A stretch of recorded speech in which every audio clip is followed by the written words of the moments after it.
From Morningstar, I'm Jeremy Glazer. Our Director of Economic Analysis, Bob Johnson, thinks that there's labor shortages throughout the U.S. economy. We're here to look at some data as to why he thinks that's the case. Bob, thanks for joining me. It's great to be here today. So coming into 2016, one of your big economic themes was that we were going to start to see labor shortages, and we've had some strong jobs numbers and weak jobs number kind of thrown in there. We got some new data this week that you think confirms that we are in fact seeing some labor shortages. Absolutely. I mean, I think we got two reports this week that kind of spoke to that. The National Independent Small Business Association kind of came out with their report, and they have a labor section which showed things were tightening up.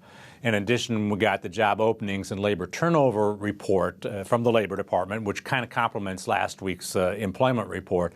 And again, both of those tend to show that the problem with any employment growth is more related to issues of finding people rather than businesses not looking for workers at all. Looking at the JOLTS report, the job openings report, what did it say in terms of the number of openings that have been added?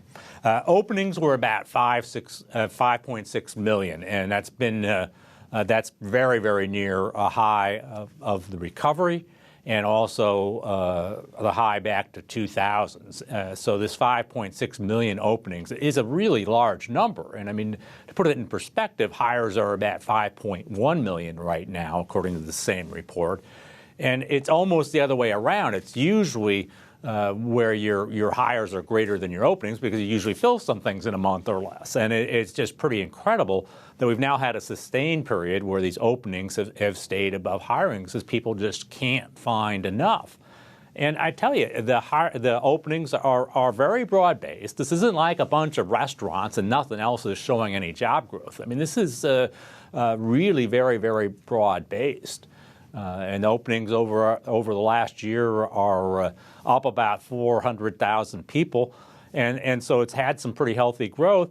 But 100,000 of those might be from healthcare and halfway decent jobs. And finance added 50,000 openings to the mix, which is a very high-paying sector, and it's really tiny in terms of the number of people. To add 50,000 openings is kind of a big deal for that. So we've seen manufacturing this latest month added 37,000 new openings, despite all we're hearing about manufacturing, and added over 100,000 in the last year. So these openings are not trash openings, if you will. So it's this broad-based problem, but we still hear about unemployment being elevated, particularly for people without high school diplomas or just high school diplomas. So is it an education skill mismatch? Is it a geographic mismatch? Where's the problem here? Well, it's certainly a little bit of all of the above.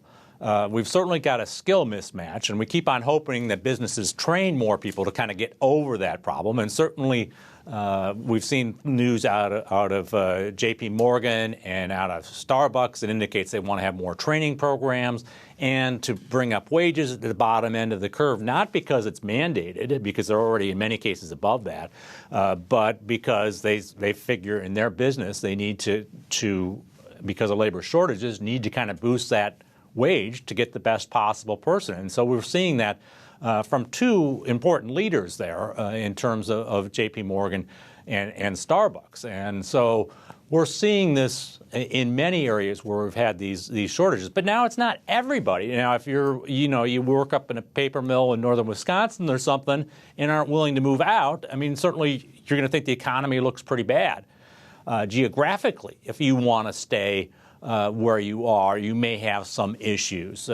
It's not so much an issue of employers moving around, but employees. If you kind of want to stay where you're at, you could have issues. It's interesting. The South is not necessarily the largest component of the population in the United States, but it's 40–50% of the job openings. So, you're more likely to have good success if you're in the South than in the Northeast, where openings have been a little bit harder to come by, despite some pretty high concentrations of population. And you talked about higher wages there. That's something we've seen in the data. Would you expect to see more wage pressure to try to fill some of these gaps? Well, certainly one of the things that we look at, and that brings us to the National Federation of Independent Businesses Small Business Survey. And in there, they indicated that 24% of employers had actually had a wage increase in the last 3 months. And that's one of the highest percentages that we've seen in some time. And again, that number was single digits at one point early on in the recovery.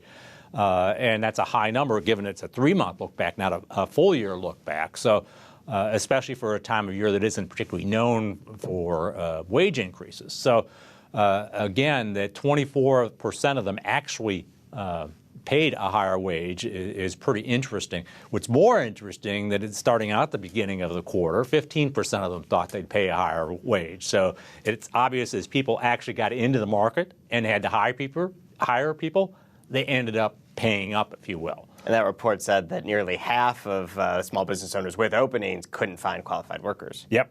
And, that number has crept up over the last couple of years.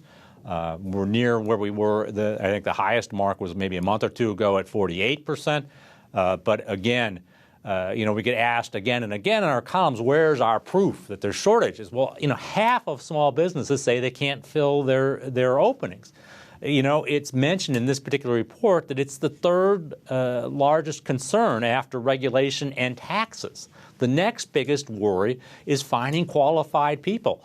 Now, if that isn't some demonstration that there are clearly some labor issues going on here, I don't know what is. Well, Bob, thanks for taking a look at this data with us today. Thank you. For Morningstar, I'm Jeremy Glazer. Thanks for watching.